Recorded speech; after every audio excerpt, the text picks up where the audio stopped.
বাংলাদেশের জন্মযুদ্ধ থেকেই শুরু করে দেশের প্রতিটি ঐতিহাসিক প্রেক্ষাপট যদি আমরা আলোচনা করতে যাই, তাহলে প্রথমে একটি কথা আমার অনেক সময় মনে পড়ে।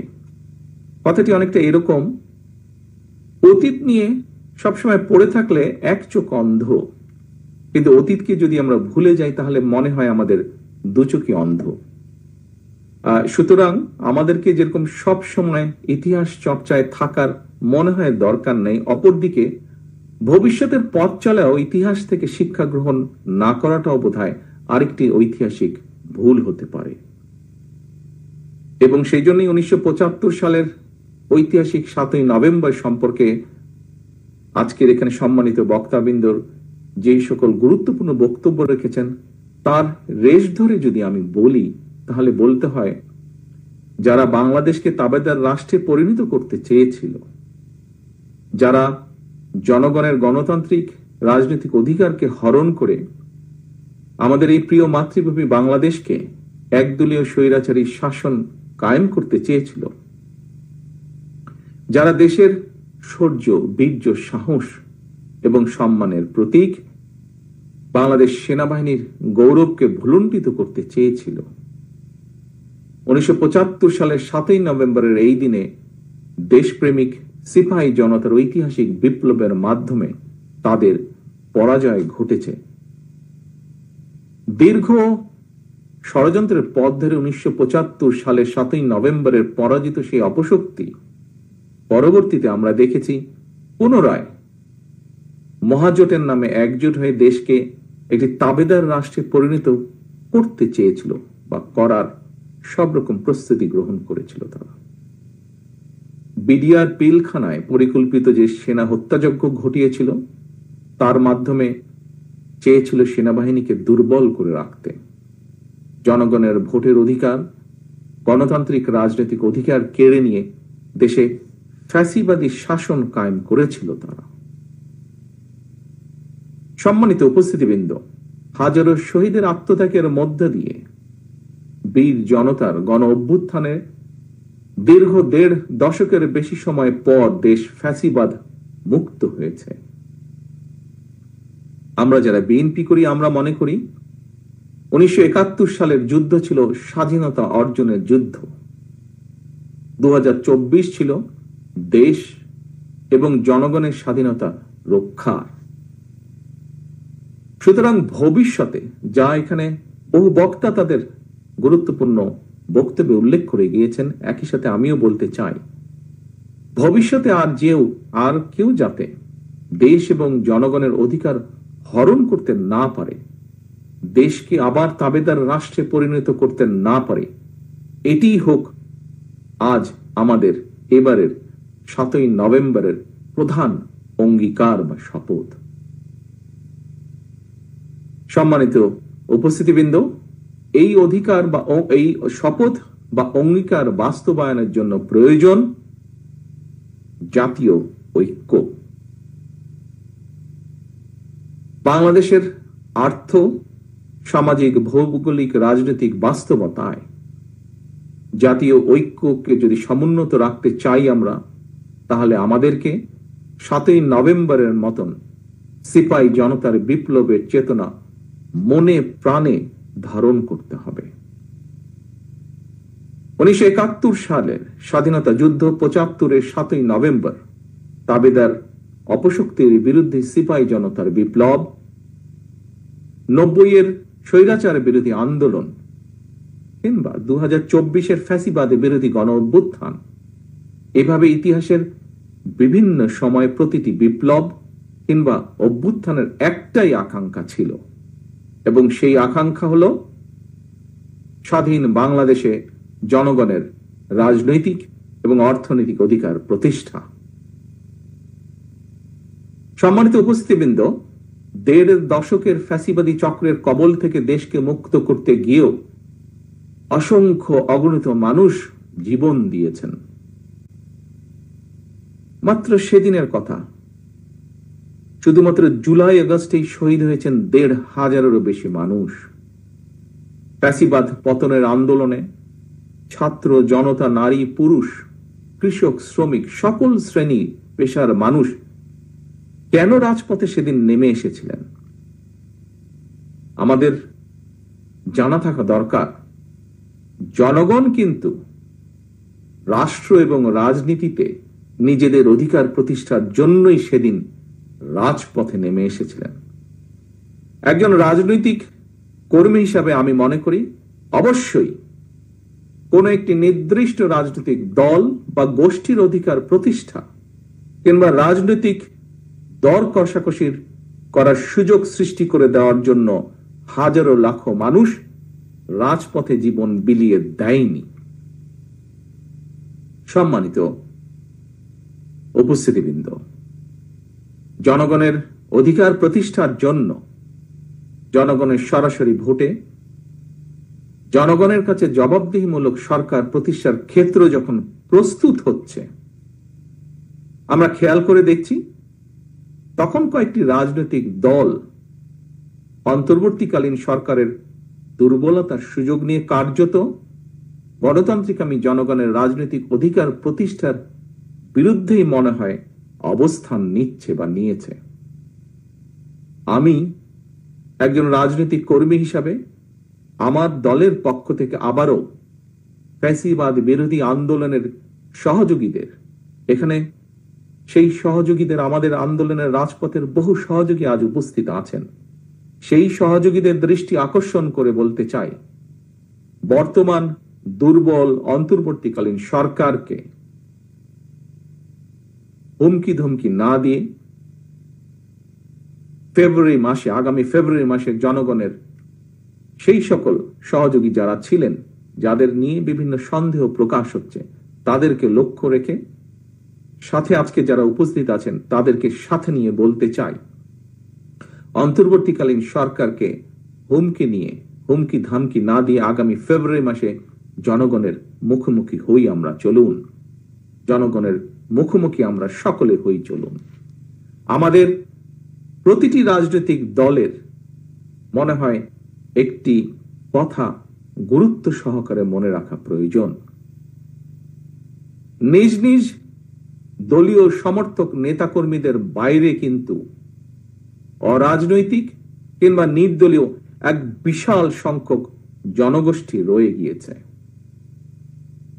এই লাখো কোটি অরাজনৈতিক কিংবা নির্দলীয় জনগোষ্ঠীর প্রত্যাশা বাস্তবায়নের দিকে নজর দেওয়া রাজনৈতিক দলের প্রতিনিধি হিসাবে আমাদের প্রত্যেকের অত্যন্ত পবিত্র এবং গুরুত্বপূর্ণ দায়িত্ব বলে একজন রাজনৈতিক কর্মী হিসাবে আমি দৃঢ়ভাবে বিশ্বাস করি।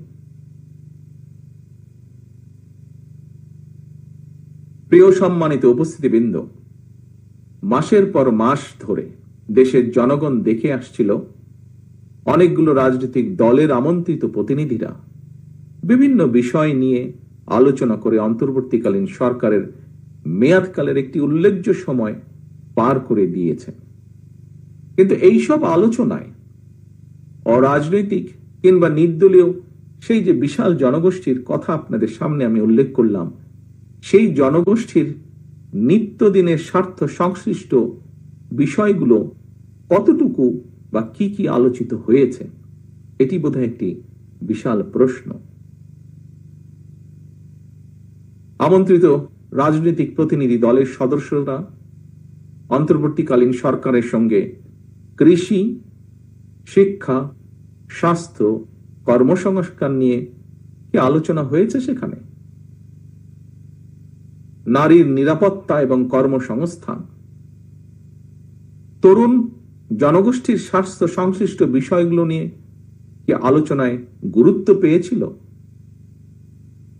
দেশের কৃষক, শ্রমিক, দিনমজুর, স্বল্প আয়ের মানুষ কিংবা নিম্ন মধ্যবিত্ত জনগোষ্ঠীর প্রতিদিনের যে জীবন যুদ্ধের কথা, সেগুলো কি সেখানে আমরা চাইলেও আলোচনা করার সুযোগ কি পেয়েছি? বা আলোচনার যে তালিকা ছিল সেখানে কি স্থান করে নিতে পেরেছিল? সম্মানিত উপস্থিতিবৃন্দ, দেশে মনে হয় শুধু কোটা সংস্কার নয়, একই সাথে একটি সময় নিরাপদ সড়কের জন্য কিন্তু তুমুল আন্দোলন হয়েছিল। 2024 সালের সেপ্টেম্বর মাস থেকে যতটুকু আমার মনে আছে, 2025 সালের সেপ্টেম্বর মাস পর্যন্ত গত এক বছরে দেশের সড়ক পথে কমপক্ষে 7,000 মানুষ নিহত হয়েছেন। এদের মধ্যে 48% নারী এবং শিশু ও পথচারী ছিলেন। আহত হয়েছেন 13,000 মানুষ। এই যে এত হাজার মানুষ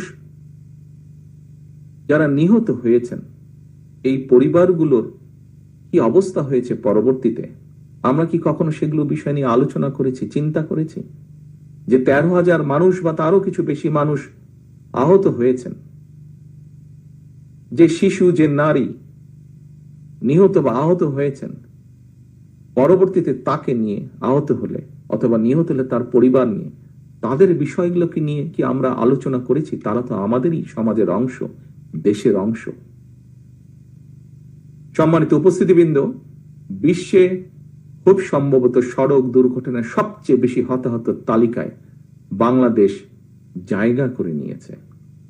কিন্তু অন্তর্বর্তীকালীন সরকারের সঙ্গে নানা বিষয় নিয়ে শত শত দফা নিয়ে আলোচনা হলেও সড়ক নিরাপত্তার বিষয়টি আলোচনায় মনে হয় জায়গা করে নিতে পারেনি।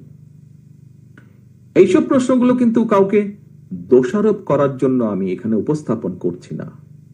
একজন রাজনৈতিক কর্মী হিসাবে আজকে আমি বহু বরেণ্য ব্যক্তির সামনে সুযোগ পেয়েছি কথা বলার।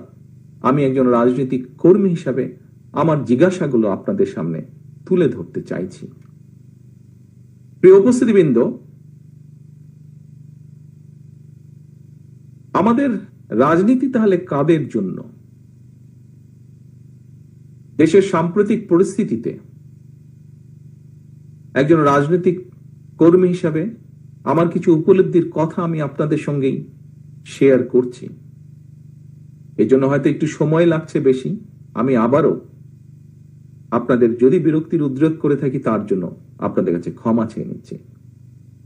উপস্থিতিবৃন্দ, প্রচলিত রাজনীতির যে গুণগত সংস্কার, সেই সংস্কার চাইলে, গুণগত যে সংস্কার চাইলেও পুঁথিগত সংস্কারের চেয়ে জননিরাপত্তার বিষয়গুলো, জনগণের জীবন ঘনিষ্ঠ বিষয়গুলো রাজনীতিবিদদের কর্ম পরিকল্পনায় মনে হয় আরেকটু গুরুত্ব পাওয়া দরকার।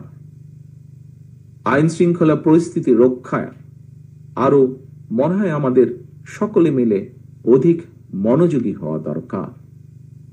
আমি আজকের এই আলোচনা সভায় আরো দু একটি বিষয়, অনেক বিষয় আছে। অলি আহমেদ সাহেব যেরকম বলেছেন যে কতগুলো বিষয় তুলে ধরলে কয়েক ঘন্টা সময় লাগবে, কিন্তু সংক্ষেপে উনি বলেছেন। আমার কাছে এরকম অনেকগুলো প্রশ্ন আছে আমার মনে একজন রাজনৈতিক কর্মী হিসাবে। তবে যেহেতু এই আলোচনা সভায় হয়তোবা সবগুলো রেইজ করা যাবে না, আমি দু একটি বিষয় আরো আপনাদের সামনে উল্লেখ করতে চাই।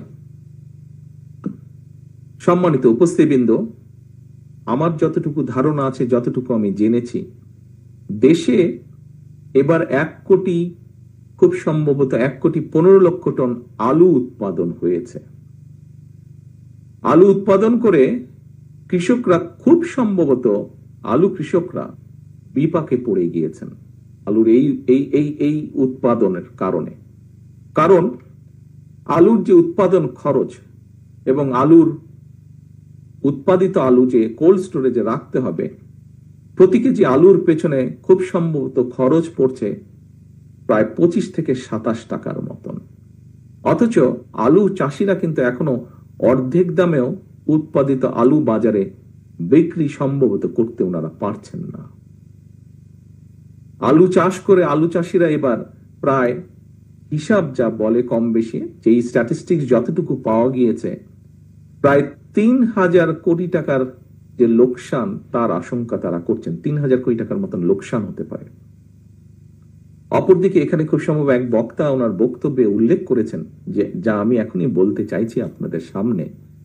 অপরদিকে আমরা দেখি যে দু একটি রাজনৈতিক দলের আবদার মেটাতে গিয়ে কথিত গণভোট যদি করতে হয়, রাষ্ট্রকে আলু চাষিদের যে 3,000 কোটি টাকা পরিমাণের গড়ছা, এই গণভোট, কথিত গণভোট করতে হলে রাষ্ট্রকে প্রায় সমপরিমাণের টাকা গচ্ছা দিতে হবে। প্রিয় উপস্থিতিবৃন্দ, এমন পরিস্থিতিতে লোকসানের মুখোমুখি এইসব আলু চাষিদের কাছে এই সময় গণভোটের চেয়ে মনে হয় আলুর ন্যায্য মূল্য পাওয়াটা অনেক বেশি গুরুত্বপূর্ণ। দেশবাসীর ভাবনার জন্য আমি এই প্রসঙ্গটি উপস্থাপন করলাম। এখানে মিডিয়ার ভাইরা আছেন, ওনারা যদি আমাকে সহযোগিতা করেন তাহলে আমার এই প্রসঙ্গটি আমি দেশবাসীর কাছে ওনাদের মাধ্যমে উপস্থাপনের জন্য রেখে গেলাম। একই সাথে একইভাবে যে সকল সম্মানিত উপস্থিতিবৃন্দ, আমন্ত্রিত অতিথিবৃন্দ আছেন তাদের কাছে আমি এটি রেখে গেলাম। এরপরে উপস্থিতিবৃন্দ, আমি আরেকটি বিষয়ে আসি, আরেকটি বিষয় আপনাদের সামনে তুলে ধরতে চাই। এটিও এখান থেকে মিটিং শেষ করে আপনারা ঘরে ফিরে যাবেন এবং ঘরে ফিরে গিয়ে নিশ্চয়ই আপনারা এখানে 4 ঘন্টা ধরে আছেন, কিছুটা ক্ষুধার্ত, কাজে আপনারা যাই মোটামুটি খান না কেন, আমি যে বিষয়টি এখানে উল্লেখ করব সেটি তার সাথে রিলেটেড বা সেটি সম্পর্কিত। কি সেটি? এবার আমি আসি পেঁয়াজ উৎপাদন প্রসঙ্গে। উপস্থিতিবৃন্দ, আমি যতটুকু জানি, আমার পক্ষে যতটুকু সম্ভব হয়েছে, দেশে চাহিদার যে পরিমাণ পেঁয়াজের চাহিদা বা যে পরিমাণ উৎপাদন হয়, আমাদের কৃষকদের কম বেশি মোটামুটি সক্ষমতা রয়েছে, যদি তাদেরকে সহযোগিতা করা হয় বিভিন্নভাবে সক্ষমতা রয়েছে মোটামুটি ভাবে আমাদের যেটার ডিমান্ড রিকোয়ারমেন্ট সেটি উৎপাদন করার।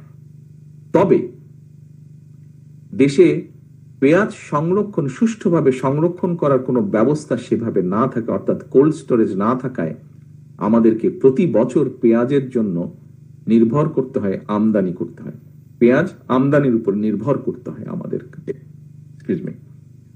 আমার কাছে মনে হয়েছে জনগণের হাজার হাজার কোটি টাকা ব্যয় করে কথিত গণভোট উৎপাদনের চেয়ে সেই টাকায় পেঁয়াজ সংরক্ষণ বা কোল্ড স্টোরেজ যদি স্থাপন করা হয়, এটা বোধহয় কৃষকদের কাছে গণভোটের চেয়ে অনেক বেশি গ্রহণযোগ্য হবে।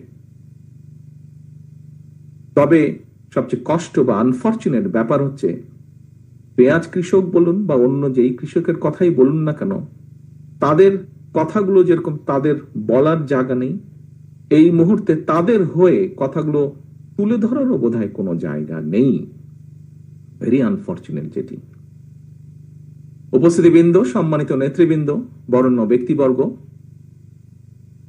বর্তমানে দেশে গার্মেন্ট শিল্প থেকে শুরু করে বিভিন্ন সেক্টরে কর্মজীবী নারীর সংখ্যা যতটুকু আমার ধারণা আছে 2 কোটিরও বেশি। এত অধিক সংখ্যক নারী যদি 8 ঘন্টার পরিবর্তে 5 ঘন্টা কাজ করতে বাধ্য হয়, তাহলে তাদের বাকি কর্ম ঘন্টার টাকাটা কে দিবে? এটি একটি বিরাট প্রশ্ন। নারীর কর্মঘণ্টা কমানোর কথা বলে চাকরিদাতাদেরকে কি কৌশলে নারীদেরকে চাকরি না দেওয়ার জন্য কি উৎসাহিত করা হচ্ছে না? আমি যতটুকু জেনেছি, এই কথাটি প্রকাশিত হওয়ার পরে দেশের নারী সমাজ, যারা বিভিন্নভাবে কর্মসংস্থানের সাথে সংশ্লিষ্ট আছেন, সেটি গার্মেন্টস হোক বা বিভিন্ন সেক্টরেই হোক, তাদের মধ্যে একটি আতঙ্ক ছড়িয়ে পড়ছে। প্রিয় সম্মানিত উপস্থিতিবৃন্দ, মানুষ যখন কর্মহীন হয়ে পড়ছে, এমন পরিস্থিতিতে কর্মজীবী নারীদের মনে ছড়িয়ে পড়া যে চাকরির সংকোচনের আতঙ্ক, এটা বোধহয় অনেক বেশি গণভোটের চেয়ে দরকার, অনেক বেশি তাদেরকে আশ্বস্ত করা যে তাদের এই আতঙ্কিত হবার কোনো কারণ নেই। তাদের কাছে এই আতঙ্কটি বোধহয় গণভোটের চেয়ে অনেক বেশি গুরুত্বপূর্ণ মনে হয়। এই আতঙ্ক কাটানোটাও গুরুত্বপূর্ণ। উপস্থিতিবৃন্দ, দেশে বেকারত্বের হার বেড়েই চলেছে। পত্রিকার পাতা খুললেই এরকম সংবাদ প্রায়শই আমাদের চোখে পড়ে। টিভি টকশো খুললেই এই ধরনের কথাবার্তা অনেক টকশোতে অংশগ্রহণকারী ব্যক্তির কাছ থেকে আমরা জানতে পারি। সম্প্রতি একটি বেসরকারি গবেষণা প্রতিষ্ঠানের রিপোর্টে বলা হয়েছে, দেশে বর্তমানে দারিদ্র্যের হার 28% এবং আরো 18% মানুষ যে কোনো সময় গরিব হওয়ার ঝুঁকিতে রয়েছেন। স্ট্যান্ডার্ড অনুযায়ী যেই স্কেলের নিচে গেলে গরিব বলে একজন মানুষকে মনে করা হয়, এরকম 18% মানুষ সেই ঝুঁকিতে রয়েছেন। দেশে শিক্ষিতদের মধ্যে বেকারত্বের হার বেড়েই চলেছে। দেশে উচ্চ মাধ্যমিক এবং গ্র্যাজুয়েট ডিগ্রিধারী প্রতি 5 জনের মধ্যে একজন বেকার। আজকের আমাদের এই অনুষ্ঠানের মধ্যে খুব সম্ভবত গার্মেন্ট শিল্পের সাথে জড়িত এরকম কয়েকজন ব্যক্তি উপস্থিত আছেন। সম্প্রতি বিজিএমই জানিয়েছে গত 14 মাসে সাভার, গাজীপুর, চট্টগ্রাম, নারায়ণগঞ্জ মঞ্চে একজন উপস্থিত আছেন এই ব্যাপারে, যার খুব ভালো ধারণা আছে আমাদের স্থায়ী কমিটির সদস্য জনাব আমির খসরু সাহেব। যে কথাটি বলছিলাম আমি, যে গত 14 মাসে সাভার, গাজীপুর, চট্টগ্রাম, নারায়ণগঞ্জ, নরসিংদীতে কমপক্ষে 300-তেরও বেশি পোশাক কারখানা বন্ধ হয়ে গিয়েছে। আমাদের মাঝে, শ্রোতাদের মাঝে সাকি সাহেব আছেন, উনি এই বিষয়টি উপস্থিত আছেন, উনিও এই বিষয়টি আমার ধারণা খুব ভালোভাবে জানেন, কারণ উনি ওই শ্রমিক রাজনীতির সাথে কম বেশি ইনভলভ আছেন। এই যে প্রায় 300-র বেশি, 350-র বেশি, বরং আমি বলবো 300 নয়, 350-র বেশি পোশাক কারখানা বন্ধ হয়ে গিয়েছে। এবং এই বন্ধ হয়ে যাওয়া কারখানার সাথে কারণে 1,20,000-এর মতন শ্রমিক কর্মহীন হয়ে পড়েছেন। সম্মানিত উপস্থিতিবৃন্দ, কর্মহীন এই মানুষগুলোর কাছে রাষ্ট্রের 1000 টাকা ব্যয় করে কথিত গণভোটের চাইতে নিশ্চয়ই একটি চাকরি কি বেশি জরুরি নয়? আমার নর্মাল কমন সেন্স তাই বলে। যে কোনো একজন স্বাভাবিক মানুষের কমন সেন্স তাই বলবে যে হাজার হাজার কোটি টাকা খরচ করে কথিত গণভোটের চেয়ে চাকরি হারা একজন ব্যক্তি মানুষের কাছে সবচেয়ে বেশি প্রায়োরিটি হচ্ছে একটি চাকরি বা একটি কর্মসংস্থান। আনফরচুনেটলি মাসের পর মাস রাষ্ট্র মেরামতের নানা উপাদান নিয়ে আমরা আলোচনা করেছি, কিন্তু রাষ্ট্রের লক্ষ লক্ষ বেকারদের কর্মসংস্থান নিয়ে আলোচনার জন্য একটি দফা বা একটি দিনও আমরা নির্ধারণ করিনি বা করতে পারিনি। সম্মানিত নেতৃবৃন্দ, বিশিষ্ট উপস্থিত ব্যক্তিবর্গ, দীর্ঘ 1.5 দশকের ফ্যাসিবাদী শাসন আমলে দেশের শিক্ষা ব্যবস্থাকে সম্পূর্ণভাবে পরিকল্পিতভাবে ধ্বংস করে দেওয়া হয়েছিল। এত সংস্কার কমিটি হলো, অথচ একটি শিক্ষা সংস্কার কমিটি কিন্তু করা হলো না। শিক্ষা ব্যবস্থা বিপর্যয়ের একটি ছোট্ট দিক, কিন্তু আমার দৃষ্টিতে অসম্ভব গুরুত্বপূর্ণ একটি দিক আপনাদের সামনে আজকের এই আলোচনা সভায় আমি উপস্থাপন করতে চাই। উপস্থিতিবৃন্দ, গত অক্টোবর মাসে প্রকাশিত উচ্চ মাধ্যমিক, আমি জানি না আপনারা খেয়াল করেছেন কিনা বিষয়টি, যেভাবেই হোক আমি খেয়াল করার সুযোগ হয়েছে আমার। গত অক্টোবর মাসে প্রকাশিত উচ্চ মাধ্যমিক পরীক্ষার ফলাফলে যদি আমরা বিবেচনা করি, আমরা দেখব 2025 সালে উচ্চ মাধ্যমিক পরীক্ষায় পাশের হার ছিল সর্বনিম্ন। শুধু তাই নয়, আমরা যদি আরেকটি জিনিস খেয়াল করি, সবগুলো যদি বিবেচনা করি, দেশে 200-টিরই বেশি শিক্ষা প্রতিষ্ঠান যেখানে একজন শিক্ষার্থীও পাশ করেনি। এটি তো গেল একটি দিক। এর ভিতরে আরেকটি অত্যন্ত ডেঞ্জারাস বিষয়, খুব অ্যালার্মিং একটি বিষয় আপনাদের সামনে আমি এখন উপস্থাপন করতে চাই। সিরিয়াস বা দুশ্চিন্তার বিষয় হলো, সবচেয়ে বেশি শিক্ষার্থী অকৃতকার্য হয়েছেন ইংরেজি বিষয়ে, ইংরেজি সাবজেক্টে। 9টি সাধারণ শিক্ষা বোর্ডের অধীনে 1/3 বেশি শিক্ষার্থী ইংরেজি সাবজেক্টে পাশ করেননি বা করতে পারেননি। উপস্থিতিবৃন্দ, ইংরেজির পরে সবচেয়ে বেশি সংখ্যক শিক্ষার্থী যেটিতে অকৃতকার্য হয়েছেন সেটি হচ্ছে তথ্য প্রযুক্তি, অর্থাৎ আইসিটি। এই বিষয়ে অকৃতকার্য হয়েছেন।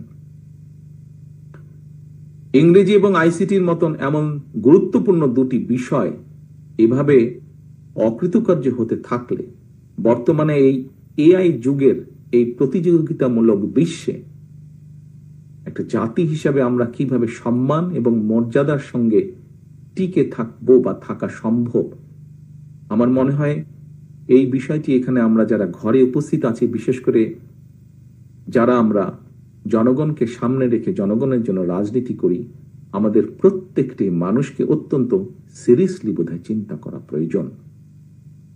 বর্তমান গ্লোবাল ভিলেজে শিক্ষা দীক্ষায় টিকে থাকতে হলে আমাদেরকে তথাকথিত গণভোট নিয়ে গবেষণার পরিবর্তে আমার কাছে মনে হয় শিক্ষা সংস্কার নিয়ে গবেষণা করা বোধহয় অনেক অনেক বেশি জরুরি প্রয়োজন। সম্মানিত উপস্থিতিবৃন্দ, পলাতক লুটেরা বাহিনীর বেপরোয়া লুটপাটের পর দেশের ব্যাংকিং সেক্টর এখনো খুব সম্ভবত যতটুকু পত্রপত্রিকার খবরে দেখছি অবশ্যই ঘুরে দাঁড়াতে পারেনি।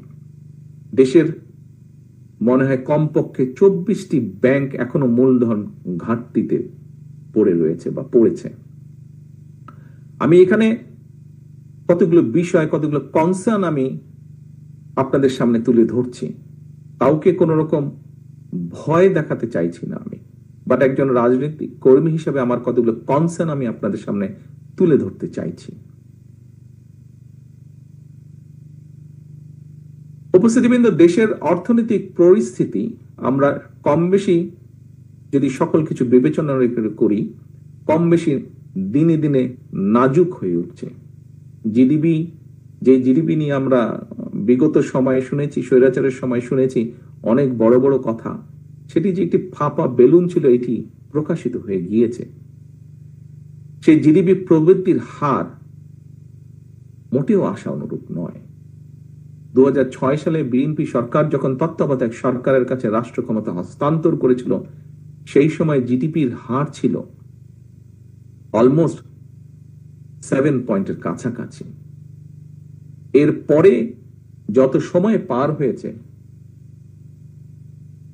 কোন লুটেরা সরকারের সময় লুট হয়েছে, সেই লুট তারাজ দুর্নীতি সবকিছু আনপ্ল্যান অপশাসন কুশাসনের কারণে বিএনপি রেখে যাওয়া সেই অলমোস্ট প্রায় 7%, 6.8 থেকে 7% যে জিডিপি বিএনপি রেখে এসেছিল সেটি অতিক্রম করা সম্ভব হয়নি।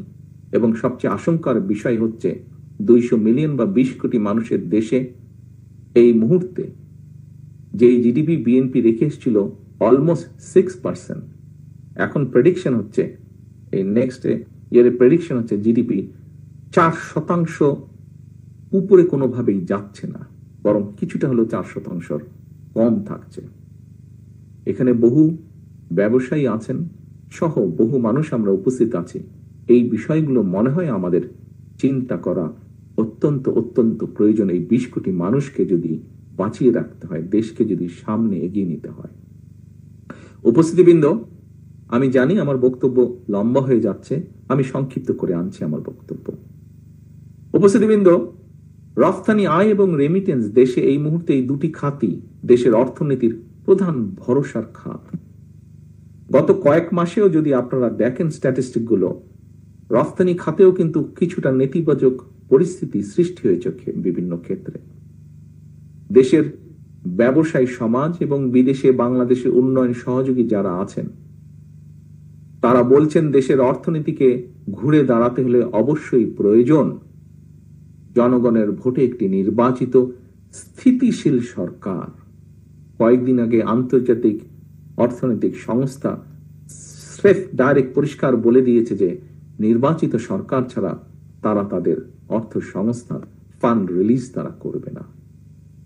কিন্তু আমরা দেখছি এই মুহূর্তে কোন কোন রাজনৈতিক দল নানা শর্ত দিয়ে, যেখানে অর্থনীতির এই অবস্থা, যেখানে বেকার সমস্যার এই অবস্থা, যেখানে প্রত্যেকটি সবকিছু ভেঙে পড়ছে, মাহফুজুল্লাহ সাহেব ওনার বক্তব্যে আরো কয়েকটি সেক্টরের কথা উনি উল্লেখ করে গিয়েছেন। আমরা দেখছি নানা শর্ত জুড়ে দিয়ে কিছু রাজনৈতিক দল, সেই যে প্রথমে বলেছিলাম আজকে যারা আমরা রাজপথের সঙ্গীরা বসে আছি, কেউ হয়তো রাজপথের সঙ্গে ছিল, সেরকম কিছু দলকে আমরা দেখছি বর্তমানে বিভিন্ন শর্ত দিয়ে জাতীয় নির্বাচন অনুষ্ঠান বাধা সৃষ্টি করতে চাইছে। জাতীয় নির্বাচন অনুষ্ঠান নিয়ে জটিলতার সৃষ্টির অর্থ একদিকে নির্বাচন না করে হয়তো রাষ্ট্রের খবরদারির সুযোগ গ্রহণ করা, অপরদিকে রাজনীতি ভাবে যদি বলতে হয় পরিষ্কার ভাবে যা দিবালকের মতন পরিষ্কার, অপরদিকে পতিত পরাজিত পলাতক স্বৈরাচারের পুনর্বাসনের পথকে সুগম করে দেওয়া। পলাতক স্বৈরাচারের সহযোগীরা গত কয়েকদিনে আমরা দেখছি খোদ রাজধানীতে যেভাবে আগুন সন্ত্রাস চালিয়েছে, ফ্যাসিবাদী বিরোধী শক্তির করণীয় সম্পর্কে এটা একটা সতর্ক বার্তা হতে পারে বলে আমার কাছে মনে হয়।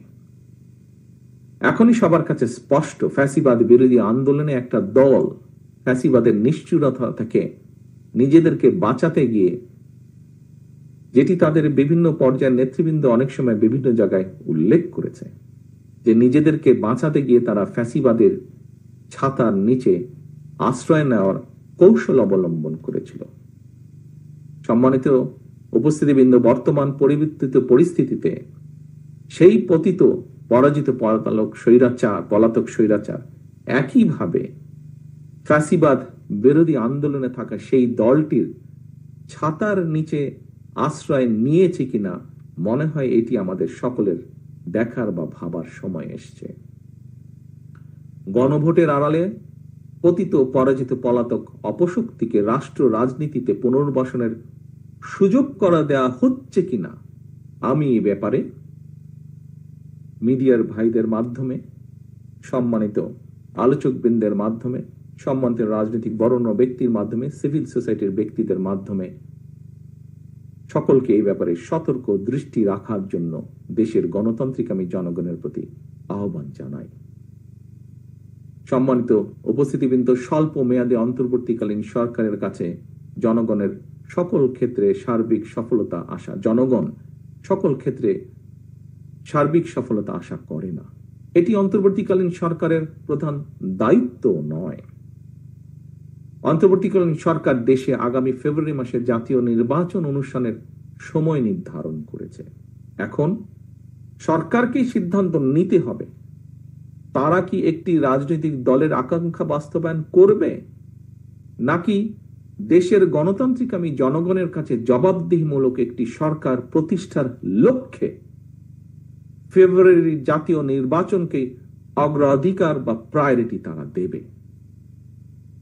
রাজপথের আন্দোলনের সকল সঙ্গীদের দৃষ্টি আকর্ষণ করে বলতে চাই, এই কথাটি আমি আগেও বলেছিলাম, আজও আবার আপনাদের সামনে আমি তুলে ধরতে চাই। উত্তর কোরিয়ার সংবিধানে লেখা রয়েছে democratic people's republic of Korea. প্রিয় উপস্থিতিবৃন্দ, সম্মানিত নেতৃবৃন্দ, সংবিধানে লেখা থাকলেই সবকিছু কি নিশ্চিত হয়ে যায়? হয়তো হয়ে যায় না। বাংলাদেশের ইতিহাস কিন্তু তাই বলে কম বেশি। আসলে সবার আগে প্রয়োজন রাষ্ট্র রাজনীতি সম্পর্কে, প্রয়োজন মানসিকতার পরিবর্তন, প্রয়োজন রাজনৈতিক সমঝোতার, প্রয়োজন গণতান্ত্রিক মানসিকতার, সর্বোপরি প্রয়োজন দেশপ্রেম এবং জাতীয় ঐক্য। দেশ এবং জনগণের বৃহত্তর স্বার্থে দেশের সবচেয়ে জনপ্রিয় এবং জনসমর্থিত দল হওয়া সত্ত্বেও ফ্যাসিবাদ বিরোধী জাতীয় ঐক্য অটুট রাখার ব্যাপারে বিএনপি সর্বোচ্চ ছাড় দিয়েছে। সম্মানিত উপস্থিতিবৃন্দ, এটি কথার কথা নয়, এটি প্রমাণিত। 2 এবং 2 যেমন 4 হয় যোগফল, এটিও প্রমাণিত। আমরা যদি কাগজপত্রগুলো দেখি তাহলে দেখব বিএনপি সর্বোচ্চ ছাড় দিয়েছে। রাজনৈতিক ঐক্যমত কমিশনের প্রতিটি দফা পর্যালোচনা করলে দেখা যাবে বিএনপি অধিকাংশ পয়েন্টে ইতিবাচক দৃষ্টিভঙ্গির পরিচয় দিয়েছে। আমাদের বক্তব্য একদম পরিষ্কার। জুলাই সনদে যা অঙ্গীকার করা হয়েছে, যা আমরা সই করে এসেছি, বিএনপি এইসব অঙ্গীকার রক্ষা করবে, রক্ষা করতে দৃঢ় প্রতিজ্ঞ।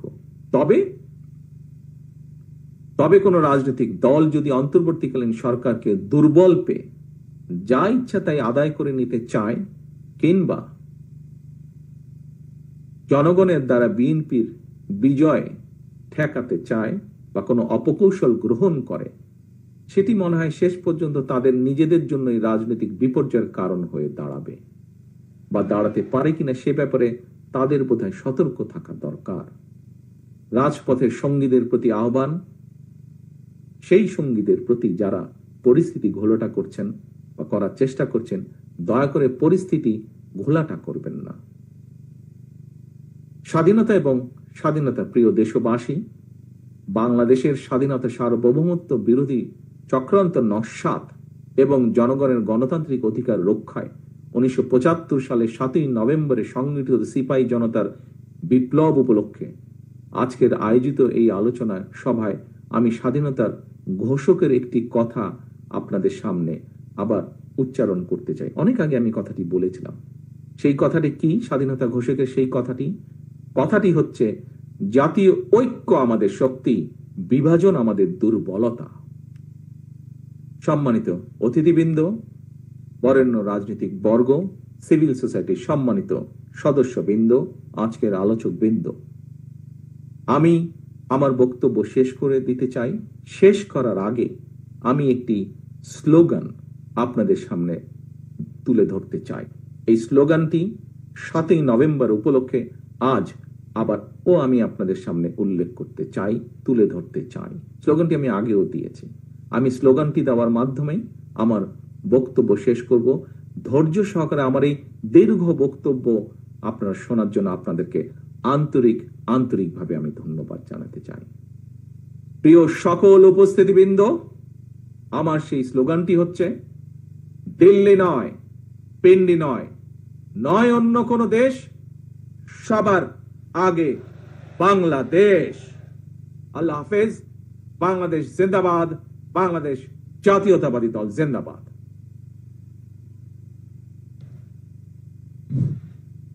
আমি প্রধান অতিথিকে ধন্যবাদ জানিয়ে এবং সকল অতিথিবৃন্দকে ধন্যবাদ জানিয়ে আজকের এই সভা এখানেই সমাপ্ত ঘোষণা করছি।